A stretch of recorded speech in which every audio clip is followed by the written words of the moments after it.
새정치연합을 탈당한 유성엽 의원이 사실상 안철수 신당에 합류했습니다. 유 의원은 전북 정치인들을 영입하는 작업을 할 것으로 보여 총선을 앞두고 전북 정치권이 요동칠 것으로 보입니다. 전국에 하나밖에 남지 않은 동학농민혁명 원평 집강소가 복원됐습니다. 복원된 집강소는 동학혁명의 정신을 느끼고 체험할 수 있는 역사적 공간으로 활용될 예정입니다. 올해 전북 정치권은 유성엽 의원의 탈당과 선거구 획정 문제, 기금운용본부 공사와 갈등, 박경철 전 익산시장의 낙마 등으로 매우 혼란스러운 한 해였습니다. 여러분 안녕하십니까? JTV 8시 뉴스입니다. 새정치연합을 탈당한 유성엽 의원이 사실상 안철수 신당에 합류했습니다. 유성엽 의원은 안철수 의원의 신당 창당 선언 기자회견에 동참해 신당의 전북 정치인들을 영입하는 작업을 할 것으로 보입니다. 보도에 정원익 기자입니다. 무소속 안철수 의원이 신당 창당을 선언했습니다. 안철수 의원은 다음 달 창당준비위원회를 발족하고 내년 설인 2월 8일 이전에 창당하겠다고 밝혔습니다. 안 의원은 새정치연합과 연대하지 않겠지만 무소속 천정배, 박주선 의원 등과 연대 가능성은 열려있다고 말했습니다. 새정치민주연합과 연대에 대해서는 생각하지 않고 있습니다. 호남의 신당 세력들이 계십니다. 그분들과의 연대는 기본적으로 열려 있습니다. 신당 창당 기자회견에는 전북의 유성엽 의원을 비롯해 광주 김동철, 전남 황주홍, 인천 문병호 의원 등 현역 의원 4명이 동참했습니다. 이 가운데 유성엽 의원은 신당의 정동영 전 장관 등 전북 정치인들을 영입하는 작업을 할 것으로 보입니다. 신당을 추진하고 계신 천정배, 박주선 의원, 정동영 전 장관 등 모든 분들께서 새로운 대안세력 탄생을 위해 지혜와 용기를 모아주실 것을 제안합니다. 새정치연합은 전북 현역 의원 10명 가운데 추가로 탈당할 의원은 없을 것이라고 밝혔습니다.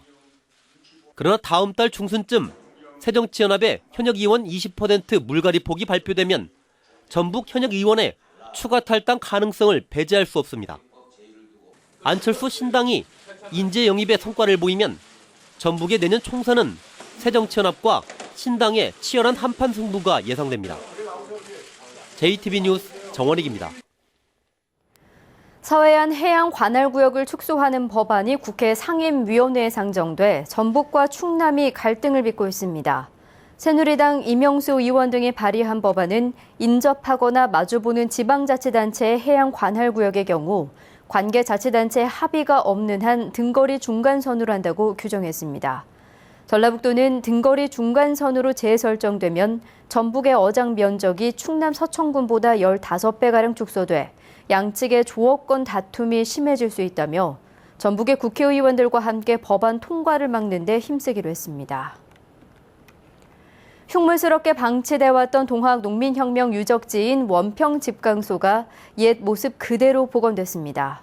복원된 집강소는 동학농민혁명의 정신을 느끼고 체험할 수 있는 역사적 공간으로 활용될 예정입니다. 조창현 기자의 보도입니다. 마당엔 자풀이 가득하고 지붕이 뚫린 건물은 무너질 듯 위태롭습니다. 동학혁명군의 자치기구로 사용된 원평 집강소는 불과 1년 전까지 이렇게 흉물스럽게 방치돼 왔습니다. 하나, 둘, 셋, 커팅!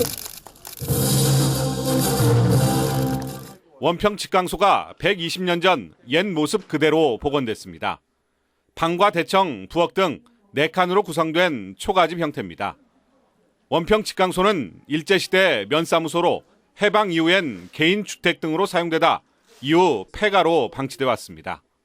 90% 이상 부재가 모두 새로 써져서 새 집처럼 보이지만은 건물은 규격이나 모양이나 다 1890년대의 모습으로 완벽하게 복원이 됐습니다.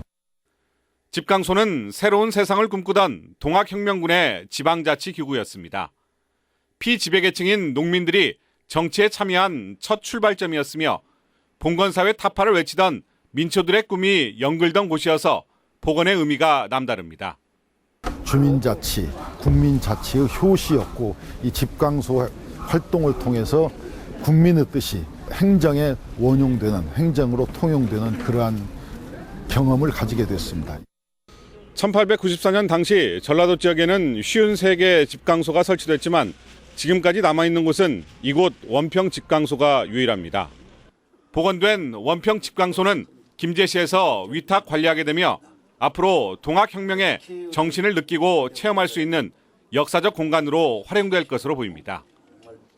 JTB 뉴스 조창현입니다. 전주시가 임대아파트 분쟁을 둘러싼 특별대책반을 운영합니다. 전주시는 하자 보수와 분양가 책정 등을 두고 입주민과 건설사의 다툼이 적지 않다면서 공무원과 민간 전문가 등으로 특별대책반을 꾸려 운영하기로 했습니다. 전주시는 건설사가 하자 보수를 제대로 했는지 확인을 강화하고 임대료와 분양가가 합리적으로 정해지도록 중재하기로 했습니다. 전주시의 내년 예산이 올해보다 4.4%가 늘어난 1조 3,403억 원으로 확정됐습니다. 전주시는 내년 예산의 35%인 4,700억 원을 서민 복지 예산에 투입해 복지 사각지대를 없애고 생태도시 조성을 위한 환경 예산과 문화창조 사업 예산 등을 늘려 사람과 생태, 문화의 가치를 실현해 나가겠다고 밝혔습니다. 2014년 한 해를 돌아보는 순서입니다. 오늘은 그 첫 순서로 정치 분야입니다. 유성엽 새정치연합 도당위원장이 탈당했고 또 선거구 획정 문제로 시끄러웠는데요. 기금운용본부 공사와 갈등과 박경철 전 익산시장도 주된 이슈였습니다. 보도에 김철 기자입니다. 지난 7월 새누리당 소속의 정의수 기획재정위원장이 기금운용본부의 주된 사무소를 서울로 두는 법률안을 대표 발의했습니다. 전라북도와 새정치연합은 기금운용본부의 공사화에 반발했습니다. 기금본부를 공단에서 분리시켜서 별도의 공사로 만들고 전주로의 이전을 저지시키려고 하는 이런 음모가 뒤에 숨어 있다고 하는 것이 저희 판단입니다. 물러난 최강 국민연금공단 이사장 후임으로 문영표 전 복지부 장관이 유력한데 공사화를 밀어붙일 가능성이 큽니다. 내년에도 기금운용본부의 공사화를 둘러싼 갈등이 계속될 것으로 보입니다. 새정치연합의 전북도당 위원장을 맡았던 유성엽 의원은 지난 17일 탈당했습니다. 유 의원이 안철수, 정동영 등과 함께 신당에 합류할 경우 내년 총선에서 새정치연합과 정면 대결이 불가피해 보입니다. 반면 새누리당과 진보정당은 큰 사고 없이 한 해를 보냈지만 별다른 존재감을 드러내지 못했습니다. 1년 넘게 해결되지 않은 선거구 획정은 예비 후보자들의 거센 반발을 샀습니다. 지난 15일 예비 후보자 등록일에도 선거구 획정 문제가 해결되지 않아 정치 신인들만 큰 손해를 본다는 형평성 논란이 일고 있습니다. 현역에서는 계속 이렇게 활동할 수 있는 여러 가지 의정 활동 보고라든가 하고 있지만 저도 지금 어디 가서 운동해야 할 것인지 그리고 너무나도 혼란스럽잖아요. 박경철 전 익산시장은 지난 10월 선거법 위반으로 시장직에서 물러났습니다. 상대 후보에 대한 허위 사실을 공표하고 거짓 기자회견을 한 혐의로 취임 1년 4개월 만에 야인이 됐습니다. 내년 4월은 국회의원 선거와 익산시장 재선거로 후보 갈등이 불가피하고 10월엔 기금운용본부 준공으로 공사와 갈등이 예상됩니다. JTB 뉴스 김철입니다. 황숙주 순창군수의 부인과 비서실장이 지난 6월과 10월에 잇따라 구속되자 군민들이 순창군수 주민소환추진위원회를 구성했습니다. 이들은 황 군수의 부인 권모 씨가 지난 6월 공무원 채용을 대가로 돈을 받은 혐의로 구속되고 10월에는 비서실장이 사업 허가를 조건으로 돈을 받았다 돌려준 혐의로 구속됐지만 군수의 사과의 진정성이 없다며 주민소환을 추진하겠다고 밝혔습니다. 주민소환 투표가 시행되려면 순창구민 15%가 서명해야 하고 이후 유권자 3분의 1 이상이 투표해 투표자의 과반수가 찬성하면 순창군수의 직무가 상실됩니다. 청년층의 영농 창업을 활성화하기 위해 훈련수당과 창업 안정자금 등이 지원됩니다. 농림부는 내년부터 39세 이하 영농 창업자에게 1년 동안 훈련수당을 지급하고 창업 후 최대 2년까지 매달 80만 원의 창업 안정자금을 지원하기로 했습니다. 농림부는 각 시도별로 창업 경진 대회를 통해 지원 대상자를 선발하며 전국적으로 300명을 지원한다고 설명했습니다.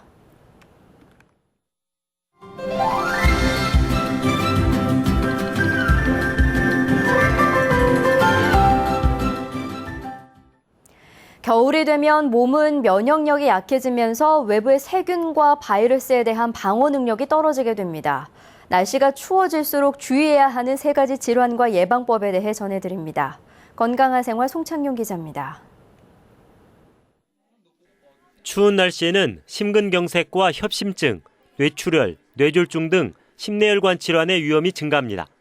찬 기온에 갑자기 노출되면 혈관이 수축하고 혈압이 상승하면서 병이 발생합니다. 심내혈관 질환을 예방하기 위해서는 규칙적인 운동과 건강한 식습관, 체온 유지가 필수입니다. 119 구급차를 통해서 가까운 병원 또 전문병원에 안전하고 신속하게 가시면 됩니다. 빨리 오실수록 환자분이 빨리 오실수록 이후는 그만큼 좋아질 수 있습니다. 감기나 독감, 천식, 폐렴 등 호흡기 질환 또한 주의해야 합니다. 실내와 외부의 급격한 온도차는 우리 몸의 생체 리듬을 깨트리고 건조한 공기로 호흡기 질환에 걸리기 쉽습니다. 실내 습도를 50에서 55% 정도로 유지하면서 환기를 자주 시키면 예방에 도움이 됩니다. 이제 독감 후에 합병증이 특히 이제 노인분들이나 만성 폐질환자 분들에게 발생할 수가 있는데 폐렴이 심하게 생기실 수가 있습니다. 폐렴 후에 치료율이 안 좋기 때문에 그런 분들은 더 주의를 하셔야죠. 겨울철 건조한 날씨는 눈에도 병을 가져옵니다. 난방기를 사용하면서 스마트폰 등을 계속 보면 안구 건조증에 시달릴 수 있습니다. 이럴 땐 적절한 온도와 습도를 유지하면서 자주 쉬고 인공 눈물을 사용하면 안구 건조증을 예방할 수 있습니다. JTB 뉴스 송창용입니다. 88 고속도로의 왕복 4차로 확장을 기념하는 행사가 내일 경남 함양 산삼골 휴게소에서 열립니다. 88 고속도로는 구간 직선화로 기존 182km에서 172km로 단축됐고 제한속도가 시속 80km에서 100km로 높아져 광주와 대구의 운행시간이 2시간 12분에서 1시간 42분으로 30분 줄어듭니다. 88 고속도로는 확장 개통식과 함께 이름을 광주-대구 고속도로로 바꿉니다. 신인 전주지검 검사장에 장호중 현 안산지청 지청장이 승진 발령됐습니다. 장호중 신임 검사장은 서울대 법대를 졸업하고 대검찰청 정책기획과장과 강릉지청장, 법무부 감찰 담당관 등을 지냈습니다. 신유철 전주지검 검사장은 수원지검 검사장으로 전부 발령됐습니다. 전북교육청이 각종 비리 의혹이 제기된 개임과학고 법인재단에 대해 감사에 착수했습니다. 전북교육청은 오늘부터 사흘간 개임과학고에 대한 재정감사를 벌여 문제가 드러나면 법률적 범위 안에서 모든 조치를 취하겠다고 밝혔습니다. 한편 개임과학고 학부모들은 학교 돈을 횡령한 교장이 사직하기로 결정한 만큼 학생들의 학습권 침해를 우려해 과다한 보도를 자제해달라고 당부했습니다. 전북경찰청 지능수사대는 부안해안탐방도로 개설공사 일괄 하도급 강요 의혹과 관련해 부안군 비서실을 압수수색했습니다. 경찰은 오늘 오전 9시 부안군 비서실을 압수수색해 서류와 컴퓨터 하드디스크 등을 확보했으며 자료를 분석한 뒤 비서실장을 소환할 계획이라고 밝혔습니다. 이번 사건은 부안군이 발주한 100억 원대 공사를 수주한 건설사 대표가 부안군 공무원으로부터 특정 업체에 일괄 하도급을 주라고 강요받았다고 폭로하면서 수사가 시작됐습니다. 오늘 오후 5시쯤 완주군 이서면 반교리 돌꼭지 교차로에서 시내버스와 1톤 트럭이 부딪혔습니다. 이 사고로 버스 승객과 트럭 운전자 등 4명이 다쳐 병원에서 치료를 받고 있습니다. 경찰은 운전자와 버스 승객 등을 상대로 정확한 사고 원인을 조사하고 있습니다. 날씨입니다. 전북은 오늘 오전까지 비가 내리다 오후에는 맑은 날씨를 보였습니다. 내일은 가끔 구름 많다가 늦은 오후부터 점차 흐려지겠습니다. 내일 아침 최저기온은 영하 4도에서 1도의 분포로 오늘보다 조금 낮겠고 낮 최고기온은 8도에서 11도로 오늘과 비슷하겠습니다. 바다의 물결은 0.5에서 1.5m로 일겠습니다. 전주기상지청은 이번 주 내내 평년 기온을 유지하다가 토요일에 눈이 내리면서 기온이 크게 떨어질 것으로 전망했습니다.